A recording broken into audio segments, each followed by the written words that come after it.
Somebody said, let Eric go and interview President Buhari.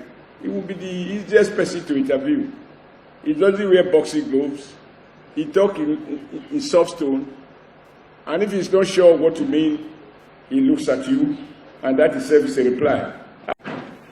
But I watched an interview with a former president, and I believe that many of us here watch it, even the man who reviewed this book didn't refer to it. When the host of Hard Talk, that popular BBC host, he asked a Nigeria president, I have enough trouble right now, so I will add to the trouble, and so I will mention no name, but we can know the person. He knows the person, he has associated with the person, he's been groomed under the person, and he's still being overseen by the person. And they asked him 2 questions I found interesting, different interviews. The man started by giving lectures as he has always done. He has all the answers, only the rest of us don't know the answers. And he said the problem of Africa is lack of population control. Our population is growing at the average of 3% or more, and yet the average economy is growing far less than that. And that is why poverty will remain endemic. So in terms of looking at holistic approach to the African poverty situation, we cannot but focus on the question of population growth. And then this fearless, professional British BBC Hard Talk host asked him, since you were the president of Africa's most populous nation, how many did you contribute to this population? How many children did you have? And how many wives have you married, whether now or before, or all your life? I thought for me that was courageous. That leaders should not preach what they are not doing. You can't be on record as having so many wives, both registered and unregistered, several children, some in dispute, and yet you go to the Queensland and lecture about population. You ought to have married 1 wife and maybe 2 children, and then use yourself as example. But if you are part of those who help to create the problem, and therefore become role model for the younger ones, there's a problem. I thought that a Nigerian editor should find courage to do a thing like that, to say what you are saying you are not doing. The second one was, I think on that same Hard Talk, they had this same big man, very, very big man. He writes letters a lot. Even though there are no post office, I don't know where they are delivered.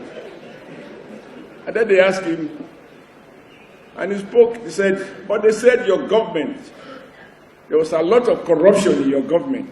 And everybody will testify to that. And he said, did they say that is himself, did they say he was corrupt? He said, no, that you superintended over a government that, according to Transparency International, was very corrupt. And you didn't fight it, even though you set up former institutions. He tried to make a distinction between the president and the government. And the man said, but you have a responsibility to enforce law and order. You made those laws. You did not enforce them. For me, talking about courage and professional hazard, that would be, I'm trying to imagine if anybody would have, in this hall, would have asked him such questions, and then he finds his way to his Akpo village to go and sleep as if nothing has happened. But I do agree that asking difficult questions can be a problem, particularly when the answers are not readily available. But the one I sometimes find embarrassing is when the journalist will ask, Mr. Adams, I was in Port Harcourt. Wike said you are a he-goat. So what do you have to say to that? I will say, Wike said I'm a he-goat. You cannot answer the question. Am I a he-goat? We Unfortunately, I have to say we now, very reluctantly, but it is the truth. I have been conscripted into the so-called political people, but I'm a labor man. You are my witness. I was just invited to go to a do and then what led to the other, and I'm here. And now Secondus and I are being categorized as politicians, but I'm basically a labor man. I thought I was coming to just unveil and present the book, the interviews. But the chairman of APC has raised some issues which need to be addressed. And that is why there's a difference. The chairman of APC said it's good for leaders to preach what they practice and not to preach what they don't practice. I remember during the chairman's second term to the governor of Edo State, he came to the villa to thank the then president who is ascribed to have been interviewed. He said, "Thank you for one man, one vote." Today, do we have one man, one vote?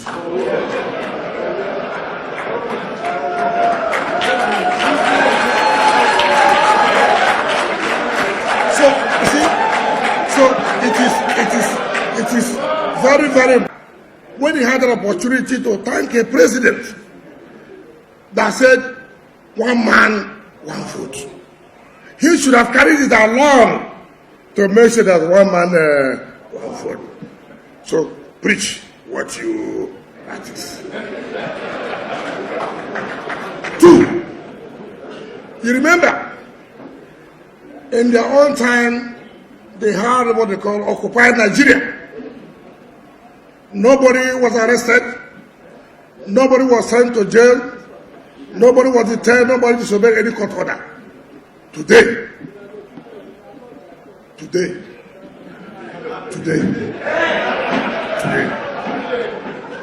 are they practicing what they're preaching?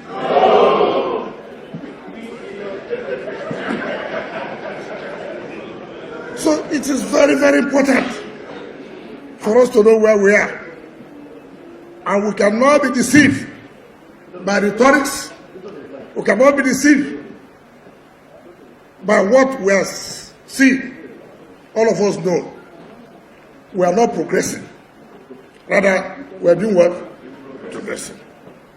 So my brother, my leader, the chairman, Nigeria is witnessing what to preach, and we are not practicing. So as a leader, I want to come back to you. Please tell our people. In fact, even the BBC had talk. That was the first time I heard that a cabinet member will say he does not like money.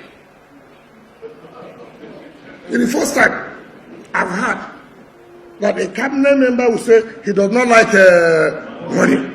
Who does not like money here? Who does not like money? Without money, can you pay your children's school fees? Chairman, that is what it is. That the media are those responsible. I'm not going to hide it. The truth of the matter is very clear. The truth of the matter is very clear. The role you played before this government came, play the same role now. Play the same role. Why are you not talking again? Why are you not talking? So it's not that I said, you know what I said is correct. Because what you publish about River State is not correct. What you publish is what you are given to publish. I was thinking that my younger brother would have been here. He had left. He said he was going by 12. No. He said, what you publish will affect the country. But he does not, he has forgotten that what you say about your state will also affect your state. Can there be Nigeria without states? When you demarcate your own state, will investors come? So why are you not preaching that journalists should not publish negative things about Nigeria? But you will say negative things about your own state. Preach what you want to practice. Like what the keynote addresser said, even though the chairman tried to and bent it. Go and interview the president, they wanted to be the same thing. The chairman tries to bent it. And I like him. The chairman is a good, in fact, the publicity he gives to his party is very good. And the government. And that's why we should encourage him to continue to be the chairman of his party. I will encourage him. Because the publicity he gives to his party, you know, he comes here and you see the way he has done it. Very, very well. He said labor. I don't want to go to the issue about labor. I don't want to talk about labor. I don't want to talk about labor at all. I don't want to go to labor. I don't want to go to labor. Because if you see the kind of safari he wears now, it's not the same thing that time. It's not the same. Because as I was sitting with him, if you see the kind of safari, no labor man can wear that kind of safari. You don't need to look at faces. Go and interview people. Ask the relevant questions that people that will help the society. Don't ask questions. You know, sometimes they come. They just want to say, oh, we want to make sure that the public know about you. We want to say, we can package you. Don't package anybody. Your business is not to package anybody. Your business is to tell the society simple truth. I know those, even if I do well, they will never write well about me. I'm not worried too. Don't write. You wrote, I will not win, I won. Second choice, I will not win. Somebody knows I won. Very well. Even the Chairman of Education tried in 2015. Chairman, you tried. But God was not on your side. I don't like to come to Abuja. I don't come to Abuja. I don't. Because those who voted for me are not here. That's why I stay in my state. That's why I stay in my state. That's why I made it difficult for the chairman of APC not to get 25%. Because I stay there. I don't come here. How many of you have voted in River State? How many of you? So don't come. Yes, you're in Abuja. Don't come there. Don't come. You're in Abuja. So I am a Rivers person that would love to stay in River State. In fact, the best city for me in this world is River State. The best city everybody can talk about is River State. I'm going back. I will stay here. I will stay here. I'm going back. Because there's nothing interesting me here. Go to River State. You will enjoy yourself. Beautiful fish, all those things. You get it. All this while you are here, you are eating artificial pond fish. I've invited Mr. Chairman to come to River State, even though they don't have water. But as for my brother, I can help them. Give them fresh fish, proper fresh fish. And then you see how the whole thing, when he eats our own fish, you will see the difference. It's not the same. It's not the same. That's why he struggled to make sure that they get our state. He said, no, it's not possible. It's not possible. As a country, have we witnessed improvement from the First Republic to the Second Republic to the Third Republic to the Fourth Republic? The answer is with you. From when the then opposition and now the ruling party has come, have we seen any improvement? The answer is also with you. But most importantly, are we free now to speak? Even in the military era, journalists were vibrant and they fought for their rights. And it was tough, even for the military then. But you can see bills going to the assembly, bills submitting to anti-freedom of speech.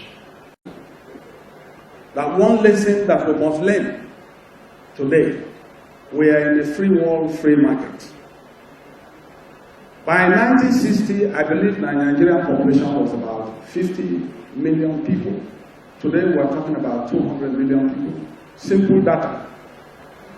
The country had 4 major functional seaports.